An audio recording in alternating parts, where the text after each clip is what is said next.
Hello everyone, water supply and sanitary engineering. Okay, તો એનામાં આજે આપણે લોકોએ સ્ટાર્ટ કરવાનું છે ચેપ્ટર નંબર 3 કે પાણીના ઉપચાર. Okay, water treatments.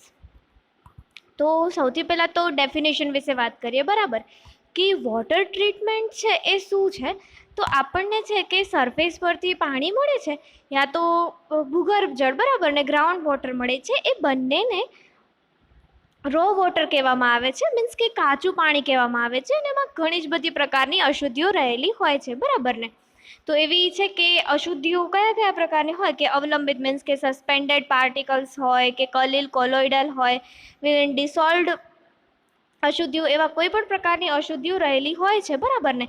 તે અશુદ્ધિઓને છે કે દૂર કરવામાં આવે અને પાણીની ગુણવત્તા છે, ક્વોલિટી છે, એ પ્રાપ્ત કરવામાં આવે. બરાબર, સારી ક્વોલિટી પાણીની છે, યોગ્ય ક્વોલિટી છે કે યોગ્ય ગુણવત્તા છે એ પ્રાપ્ત કરવામાં આવે તો એને આપણે છે કે વોટર ટ્રીટમેન્ટ કહીએ છીએ, બરાબર ને.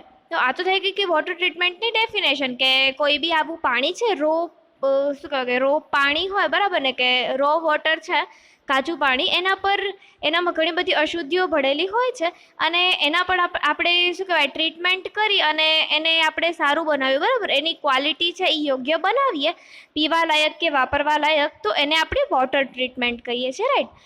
પણ હવે શું છે કે ઓબ્જેક્ટિવ્સ ઓફ વોટર ટ્રીટમેન્ટ. તો વોટર ટ્રીટમેન્ટ કરવાની જરૂર શું પડે, બરાબર ને, કે ઉપદેશો શું છે, વોટર ટ્રીટમેન્ટના હેતુઓ શું છે? તો છે કે to remove colour, objectionable taste and order. Okay, કે પાણીમાં જે છે આપણે આગળ અશુદ્ધિઓ વિશે ભણી ગયા છીએ, તો જે કલર કે ટેસ્ટ કે બધી એક પ્રકારની અશુદ્ધિ છે, બરાબર ને, ફિઝિકલ અશુદ્ધિઓ. તો કલર રિમૂવ કરવા માટે યા તો પછી એવો ઓબ્જેક્શનેબલ ટેસ્ટ કે આપણને જે બિલકુલ ના ગમે એવો ટેસ્ટ હોય ગંદો, એ ટેસ્ટને રિમૂવ કરવા માટે. ઓર્ડર એટલે કે બહુ એનામાંથી સ્મેલ આવતી હોય તો એને રિમૂવ કરવા માટે, ઓકે, આપણે વોટર ટ્રીટમેન્ટ કરતા હોઈએ છીએ. પછી to remove dissolved gases, dissolved and suspended impurities and harmful minerals, right. કે ડિસોલ્વડ ગેસીસ હોય છે એ આપણને ખબર જ છે કે જ્યારે વરસાદથી પાણી આવે છે ઉપરથી નીચે, ત્યારે છે કે વાતાવરણમાં રહેલા જે બધા ગેસીસ હોય એટમોસ્ફિયરમાં રહેલા, તે પાણી સાથે ભળી જાય છે, બરાબર ને, એ આપણે આગળ જોયું હતું. તો એ બધા જે ડિસોલ્વડ ગેસીસ હોય એને રિમૂવ કરવા માટે, કે સસ્પેન્ડેડ ઇમ્પ્યોરિટીઝ છે કે પાંદડા છે કે એવી કોઈ બી છે બીજું ઓઇલ વગેરે છે એને, અથવા તો છે કે હાર્મફુલ મિનરલ્સ, બરાબર ને, કે નુકસાન કરતા એવા કોઈ પદાર્થો હોય, એ બધાને રિમૂવ કરવા માટે છે કે વોટર ટ્રીટમેન્ટ કરવામાં આવે છે. Two remove suspended and ડિસોલ્વડ organic impurity. શું કહેવાય, સસ્પેન્ડેડ યા તો પછી એનામાં ભળી ગયેલી હોય, ડિસોલ્વ થયેલી હોય એવી કાર્બનિક અશુદ્ધિઓ હોય, એને પણ રિમૂવ કરવા માટે આપણે વોટર ટ્રીટમેન્ટ કરતા હોઈએ છીએ. પછી ટુ રિમૂવ હાર્મફુલ બેક્ટેરિયા, એવા કોઈ બેક્ટેરિયા હોય કે જે આપણી હેલ્થને નુકસાન કરે, બરાબર ને, એવા કોઈ હાર્મફુલ બેક્ટેરિયા છે એને રિમૂવ કરવા માટે પણ આપણે લોકો છે વોટર ટ્રીટમેન્ટ કરતા હોઈએ છીએ.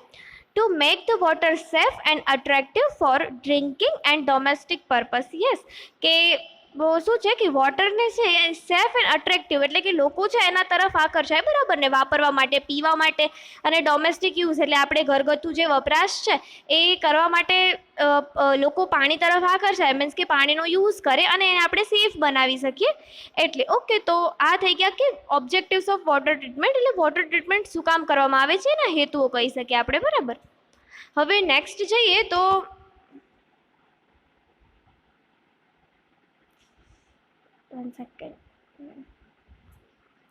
હવે વોટર ટ્રીટમેન્ટ પ્લાન્ટ છે એની લોકેશન ક્યાં હોવી જોઈએ, બરાબર ને.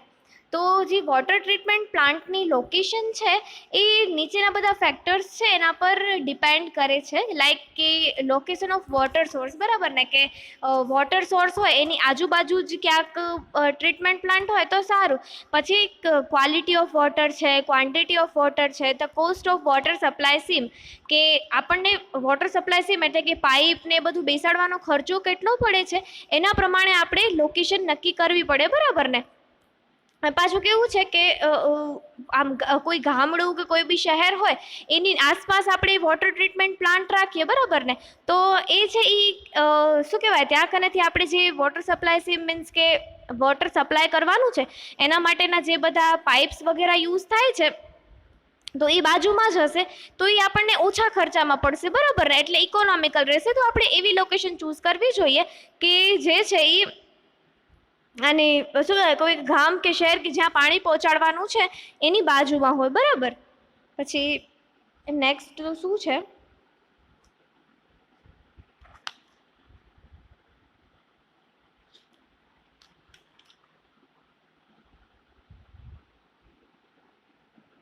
હા, કે આપણે શહેરોને સારી રીતના પાણી પહોંચાડી શકીએ, બરાબર ને, એવી રીતના આપણે પેલું રાખવું જોઈએ લોકેશન છે. ઓકે, કે પાણી આપણને સોર્સની બી નજીક હોવું જોઈએ, કે સોર્સથી ત્યાં કને સપ્લાય કરવાનો ખર્ચો પણ વધારે ના થવો જોઈએ. અને પછી ટ્રીટમેન્ટ પછી આપણે જે સપ્લાય કરવાના છીએ યુઝ માટે એનો બી ખર્ચો છે એ વધારે ના થાય, એટલા ઇકોનોમિકલ રહે એવી કોઈ લોકેશન હોય એ આપણે પહેલું કરવું જોઈએ, બરાબર ને. વોટર ટ્રીટમેન્ટ પ્લાન્ટ માટે લોકેશન ડિસાઇડ કરવી જોઈએ. ઓકે, તો આ હતું કે લોકેશન. પછી નેક્સ્ટ છે કે layout of water treatment plant. Okay, કે વોટર ટ્રીટમેન્ટ પ્લાન્ટ છે એનું આખું લેઆઉટ છે એ કેવું હોય છે તો એ જોઈએ. તો તમે આનામાં જોઈ શકો છો એવી રીતના કે શું છે કે જો સોર્સ છે, પછી સોર્સમાંથી પાણી છે એ ઇન્ટેક વેલ્સમાં જશે, પછી એનું સ્ક્રીનિંગ થશે, પછી એરેટર્સ મૂકેલા હોય છે, પછી કોએગ્યુલેન્ટ ટેન્ક્સ છે, ફ્લેશ મિક્સચર્સ છે, શું છે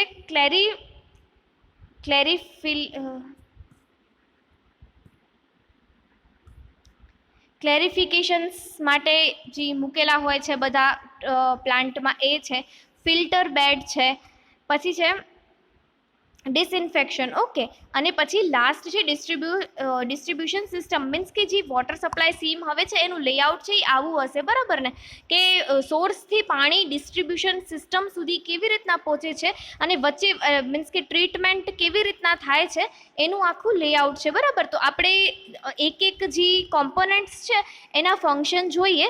તો સ્ટાર્ટિંગમાં તો સોર્સ છે, બરાબર ને, તો સોર્સ વિશે તો આપણે પહેલાં ઓલરેડી ડિસ્કસ કરી જ ચૂક્યા છીએ ફર્સ્ટ ચેપ્ટરમાં જ, કે સોર્સ કેવા કેવા ટાઈપના હોય છે, કે ગ્રાઉન્ડ વોટર હોય, પછી સરફેસ વોટર હોય, ને સોર્સ વિશે તમને બધું ખબર છે કે એનામાંથી પાણી કેવી રીતના લેવામાં આવે છે, ઇન્ફિલ્ટ્રેશન ગેલેરીઝ ને એ બધું આપણે વેલ્સ છે, પછી નદી તળાવો એના બધા વિશે આપણે વાત કરી ચૂક્યા છીએ, બરાબર. એટલે એ આપણે કાંઈ વધારે જોવાની જરૂર નથી. પછી નેક્સ્ટ વન છે એ છે ઇન્ટેક, બરાબર ને. તો ઇન્ટેક શું કરે છે કે ઇન્ટેક વેલ છે એટલે ઇન્ટેક વેલ જ છે એક ટાઈપનું, કે the row water emitted from the source in these wells, okay, sorry, through the inlet opening having screen to separate the floating materials. Okay, intake well માં શું થાય છે કે intake well the raw water emitted from the source, એટલે intake well માં શું થાય છે કે સોર્સમાંથી જે રો વોટર હોય છે, મેં તમને કીધું ને કે કાચું પાણી કોઈ બી ટ્રીટમેન્ટ ના કરેલું હોય એવું પાણી છે કે સોર્સમાંથી ઇન્ટેક વેલમાં આવે છે. અને આ વેલમાં શું થાય છે કે through the inlet opening having screen to separate the floating materials, means કે ફ્લોટિંગ મટીરિયલ્સ હોય ને, આપણે કહી શકીએ કે ઝાડના પાંદડા છે, ડાળીઓ છે, એ બધા, ઇનફેક્ટ એના સિવાય બી જે બધા ફ્લોટિંગ એના ઉપર તરતા મટીરિયલ્સ છે, તો શું કરે છે, એક સ્ક્રીનિંગ જેવું જ કામ કરે છે ઇન્ટેક વેલ પર, કે ત્યાં કને આવું કીધું છે કે ઇનલેટ પાસે છે ઓપનિંગ હેવિંગ સ્ક્રીન, કે ઇનલેટ પાસે છે કે સ્ક્રીન હોય છે, તો ત્યાં કનેથી છે એ સ્ક્રીનિંગ કરતું કરતું પાણી આગળ વધે છે, બરાબર ને, સેપરેટ કરે છે આવા રો વોટરમાંથી, સેપરેટ કરે છે આવા મટીરિયલ્સ, ફ્લોટિંગ મટીરિયલ્સ હોય એને. પછી નેક્સ્ટ વન જોયું હતું કે સ્ક્રીન છે. ઓકે, આપણે જોઈ શકીએ તમે અહીંયા કને ફરી પાછું કે ઇન્ટેક વેલ પછી સ્ક્રીન આવે છે. તો સ્ક્રીન શું કરે છે કે screen are use to remove the floating and suspended materials. Yes, કે સ્ક્રીન છે એ પણ એક ઇન્ટેક વેલમાં કેમ ઇનલેટ પાસે સ્ક્રીન મૂકેલી હોય છે, તો આ સ્ક્રીન પછી ફરી પાછું છે બીજી વાર સ્ક્રીનિંગ માટે જાય છે પાણી, બરાબર. તો આ સ્ક્રીન પણ છે એ સ્ક્રીન એટલે શું કે ઓલું કરવું, બરાબર ને, ચોખ્ખું કરવું, કે સ્ક્રીન શું કરે છે, સ્ક્રીનિંગ કરે છે આવું રો વોટરનું, અને એનામાંથી જે ફ્લોટિંગ અને સસ્પેન્ડેડ મટીરિયલ્સ જે હશે એ તરતા બધા મટીરિયલ્સ જે હોય છે કમ્પોનન્ટ્સ એને છે કે એ સેપરેટ કરે છે, બરાબર. પછી એરેટર્સ છે, તો એરેટર્સ શું કરે છે? Two remove the gases from the water, the row water expose to the air. Okay, કે રો વોટર એરમાં એક્સપોઝ થયેલું હોય, બરાબર ને, આપણે કાંઈ ઢાંકીને તો નદી તળાવના પાણીને રાખતા નથી, તો એનામાં ઘણા બધા ગેસીસ છે એ ડિસોલ્વ થઈ ગયેલા હોય છે. તો એરેટર્સ છે એવા જે ગેસીસ હોય છે એને રિમૂવ કરે છે, બરાબર. હાનિકારક ગેસીસ હોય એમાં જે પ્રમાણે સિસ્ટમ ફિટ કરેલું હોય તો એવા ગેસીસ છે એને રિમૂવ કરે છે. પછી coagulant tank, it is use to add the coagulant into the water. એટલે કે કોએગ્યુલન્ટ ટેન્ક શું કામ વપરાય? કે વોટર છે હવે આવું બધા પેલા સસ્પેન્ડેડ પાર્ટિકલ્સ, ફ્લોટિંગ મટીરિયલ્સ એ તો બધું નીકળી ગયું, બરાબર ને. તો અને પાછું શું કહેવાય કે એરેશન બી થઈ ગયું, મીન્સ કે જે હાનિકારક જે ગેસો હતા હાર્મફુલ એને પણ રિમૂવ કરી નાખ્યા એરેટર્સે. તો હવે છે કોએગ્યુલેન્ટ ટેન્કમાં શું થાય છે કે વોટરમાં કોએગ્યુલેન્ટ છે એને એડ કરવામાં આવે છે. ઓકે, અને પછી નેક્સ્ટ વન શું છે કે ફ્લેશ મિક્સચર. તો in this unit added coagulators are properly mixed. તો ફ્લેશ મિક્સચર છે, તો મિક્સચર શું કરશે? મિક્સચર તો મિક્સ કરવાનું કામ કરે ને, બરાબર. તો જે કોએગ્યુલન્ટ્સ આપણે કોએગ્યુલન્ટ ટેન્કમાંથી જે નાખ્યા છે એને છે પ્રોપરલી છે મિક્સ કરવાનું કામ કરે છે, બરાબર. નેક્સ્ટ જોઈએ તો ક્લેરી ફ્લોક્યુલેટર્સ. ઓકે, ક્લેરી ફ્લોક્યુલેટર, તો એ શું છે? In this unit two process are done. Okay, આ યુનિટ હોય છે ક્લેરી ફ્લોક્યુલેટરમાં કે બે પ્રોસેસ થાય છે, એક તો ફ્લેક્યુલેશનની અને બીજી છે કે સેડિમેન્ટેશનની.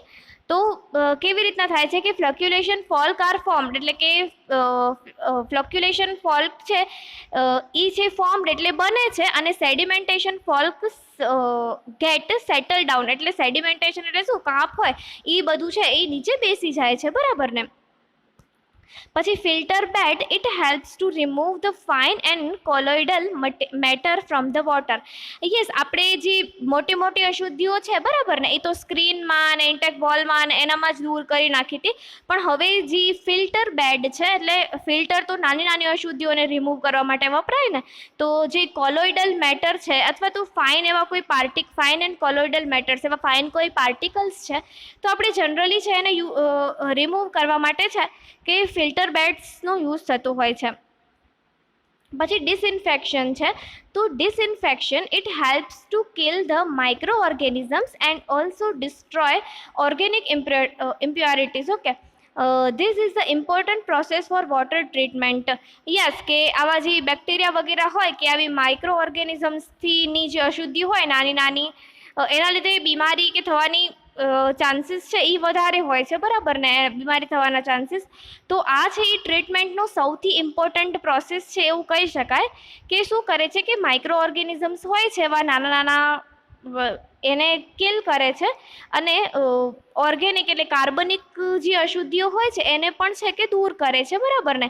એટલે સાવ નાના નાના માઇક્રો ઓર્ગેનિઝમ્સ તો બહુ નાના હોય, બરાબર ને. તો આપણે ફિલ્ટર બેડ્સ છે એનામાં કોલોઇડલ ને એવા ફાઇન પાર્ટિકલ્સ છે એનું પેલું થઈ ગયું કે એ રિમૂવ થઈ ગયા. પછી આનામાં એવા માઇક્રો ઓર્ગેનિઝમ્સ છે કે બેક્ટેરિયા છે કે વાયરસ છે કે એવા કોઈ ફૂગ વગેરે છે, તો એ બધા છે એ રિમૂવ થઈ જશે, બરાબર ને. એટલે પાણી છે હવે સારું એમ પ્રમાણમાં સારું ક્વોલિટીવાળું બની જશે, બરાબર, યોગ્ય ક્વોલિટીવાળું. અને લાસ્ટ છે કે distribution system, treated water convey two house hold, બરાબર ને.